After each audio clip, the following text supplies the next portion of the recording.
ভোলা সদর উপজেলায় ঝুঁকিপূর্ণ ভবন নিয়েই উপজেলা সমাজসেবা উপজেলা সমবায় উপজেলা মাধ্যমিক শিক্ষা অফিসারের কার্যালয় ও পরিসংখ্যান কর্মকর্তার কার্যালয় সহ মোট 4টি কার্যালয় সেবা দিয়ে যাচ্ছে।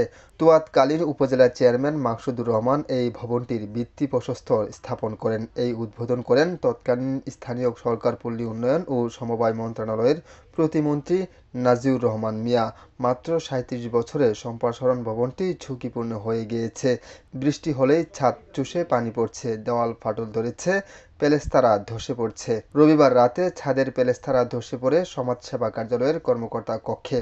সকালে এসে দেখেন সমাজসেবা কর্মকর্তা মিরাজ আহমেদ ছাদের পেলেস্তারা ধসে পড়েছে। এতে কম্পিউটার, ডেস্কটপ, মনিটর, প্রিন্টার সহ বিভিন্ন অবকাঠামো ভেঙে যায়। তাৎক্ষণিক বিষয়টি উপজেলা নির্বাহী কর্মকর্তাকে জানান।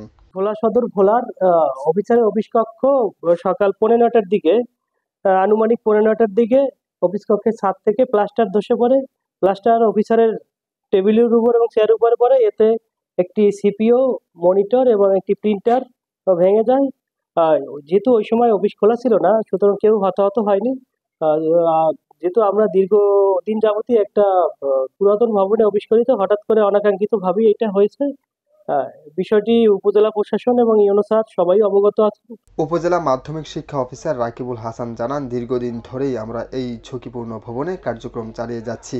উপজেলা নির্বাহী কর্মকর্তার কাছে আমরা একাধিকবার বলেছি, আজকে পাশের সমাজসেবা কার্যালয়ে কর্মকর্তা রুমে ছাদের পেলেস্তারা ধসে পড়েছে। ঝুঁকিপূর্ণ ভবনের ব্যাপারে আমরা উপজেলা নির্বাহী অফিসার মহোদয়কে লিখিতভাবে এবং মৌখিকভাবে আমরা জানাচ্ছি। এখানে আমাদের সরকারি 5টা দপ্তর রয়েছে। উপজেলা মাধ্যমিক শিক্ষা অফিস, উপজেলা সমাজসেবা অফিসারের কার্যালয়, নিচে আছেন পরিসংখ্যান অফিস, সমবায় অফিস, পরিসংখ্যান অফিস। এই সকল অফিসগুলোতে আমরা অত্যন্ত ঝুঁকিপূর্ণ অবস্থায় আমাদের দৈনিক কার্যক্রম পরিচালিত করছি। আমরা অত্যন্ত আশঙ্কিত, যে কোনো সময় যে কোনো মুহূর্তে একটা দুর্ঘটনার শিকার হতে পারি।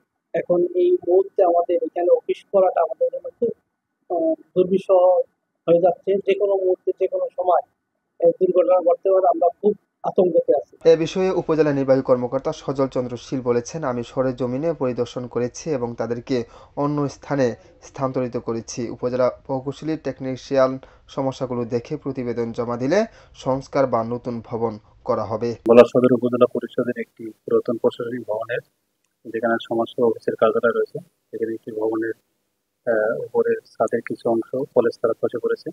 এটা আমি উপজেলা পরিষদকে নিয়ে সরজমিনে পরিদর্শন করেছি এবং তাদেরকে অন্য জায়গায় স্থানান্তরের ব্যবস্থা করা হয়েছে এবং পরবর্তীতে উপজেলা প্রকৌশলী টেকনিক্যাল বিষয়গুলো দেখে তারা সরজমিনে যাচাই করে তারা প্রতিদ্বন্দ্বের প্রেক্ষিতে আমরা এটার রীতিমতো প্রয়োজনীয় ব্যবস্থা নিই। রাফসান জানি, আমার বার্তা, ভোলা।